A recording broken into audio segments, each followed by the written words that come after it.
Hi, this is Joseph Catlett. Today I'm going to be reviewing my paper that I wrote for Developmental Psychology. My paper's topic is on social trauma's effect on the development of adolescence. As we know, adolescence is a time where social interactions are a vital core to these teens. And so social trauma is a major issue for kids in this age range. Social trauma, as I've researched, that my definition is that social trauma is having extreme anxiety in a situation, in a social situation.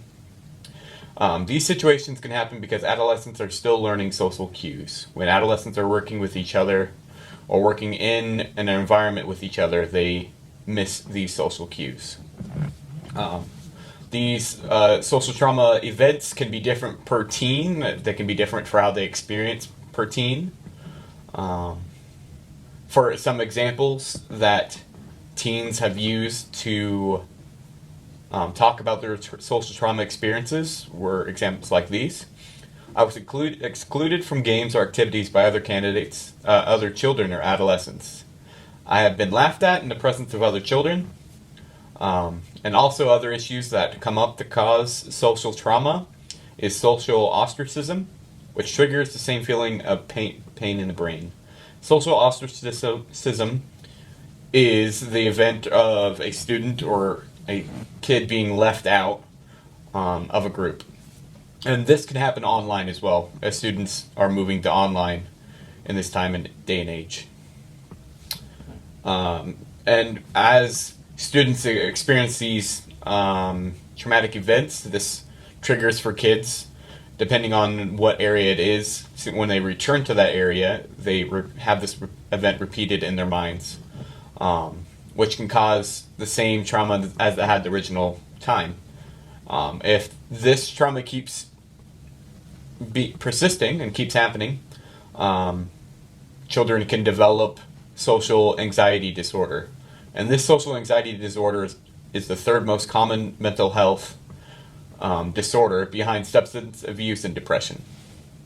The symptoms of social anxiety disorder are OCD, over self-criticization, somatization, which is random body aches, either it can be muscle aches or organ aches, and a lack of interpersonal social skills, and depression. Students who have social trauma tend to have worse social media control.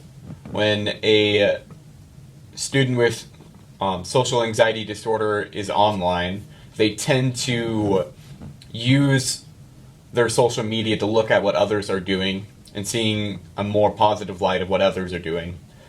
They use social media less to communicate with each other and spend more time looking at other people's feeds and seeing how positive their life is compared to theirs, which creates negative impressions of themselves. Along with negative social media control, it's when they encounter bullying or any sort of experience like that online. When they are getting bullied or anything like that, they tend to stay in communication with the bully instead of blocking or muting that person. People with social anxiety disorder tend to be in higher rates of school dropouts. They have an increase in unemployment. They have lower job completion rates. They are less satisfied in their jobs. And they have a lack of deep relationship and romantic relationships. Those are examples of symptoms of social anxiety disorder. In a study that I researched by Leah and Clark DM, it talks about the symptoms, or showing the symptoms of students who have of social anxiety disorder versus students who do not. In this test that they've done, they had students stay in rooms separate from each other. In those rooms, they had a screen that had a simple option to pass a ball to one another through the screen. The students were encouraged to imagine themselves passing a ball to other students, and during the test, the scientists measured the mental and the skin conditions of the participants that were in the experiment. There was two groups of experimentees in this experiment. One was students who had social anxiety disorder or other symptoms similar to that, and a group that did not have it. During the test, when students were passing the ball to one another, there was periods of time where the ball would only be would be set up so only two out of three participants out of each group were getting the ball. So that would mean that one student was being left out. And while the student was being left out of getting the ball while it was getting passed back and forth, they measured the results of that student being left out. Interesting enough, all participants in that had negative side effects of being left out of getting the ball passed to them. But students with social anxiety disorder tended to have their levels of distress raised 20 minutes even after the event, while the rest of the students, their levels went back to normal soon after the event of being left out. One of the main problems that I've learned working through this paper and working through what students have with students with social anxiety disorder, the main issue they have is a lack of healthy coping skills. These coping skills they weren't able to develop due to a constant situation where they were stuck in these negative experiences. They didn't have proper support or other forms of communication by other older adults to model successful coping habits.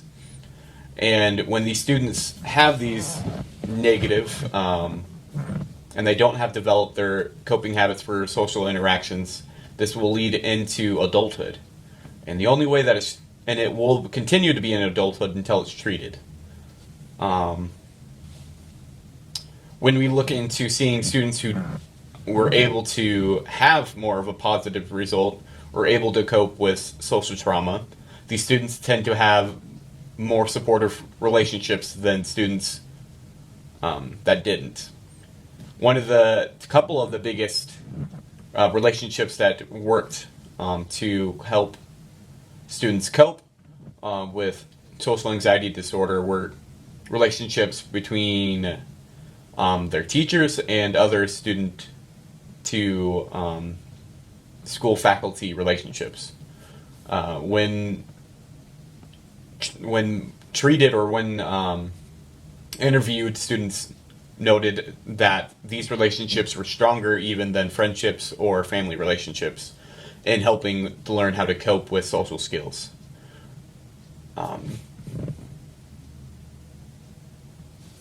The solution to that is for the students that have social anxiety disorder is not to put students back through the trauma that they had, putting them into similar situations to learn how to treat it, but instead to teach the students psychometric information, where the students would learn how to better see their warning signs, and so to create a buffer between the events and them leading to having a negative reaction behind them.